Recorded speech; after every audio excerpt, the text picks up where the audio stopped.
ভাইরা, আমরা ভুলে যাই নাই বাংলাদেশের মুসলমান গোটা বিশ্বকে তাক লাগিয়ে দিয়েছে যে 24 সালের 5ই আগস্ট গোটা বিশ্বকে একটা বৈষম্য বিরোধী ছাত্র আন্দোলন করে আমরা বাংলাদেশকে একটা নতুন রূপ দিয়েছি, বাংলাদেশকে স্বাধীন করেছি।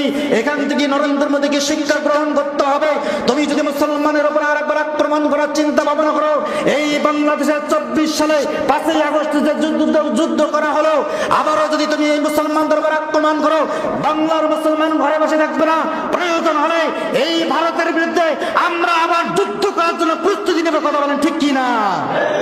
এ কি পাইছে? মুসলমানদেরকে তুচ্ছ মনে করতেছে। আল্লাহ তাআলা বলে যালিকা বিআন্নাল্লাহা মাওলাল্লাযীনা আমানু, আমি মুসলমানদের গার্ডিয়ান হয়ে যাব, সুতরাং তোমার মতো কাফের ওয়া আন্নাল কাফিরিনা লা মাওলা লাহুম, আমি তোমার মতো কাফের নরেন্দ্র মোদীর আমি আল্লাহ রাব্বুল আলামিন গার্ডিয়ান হব না। আমার প্রিয় ভাইরা, হতেই পারে আজকে বাংলাদেশটাকে নিয়ে যেরকম ষড়যন্ত্র চলতেছে, যে কোনো মুহূর্তে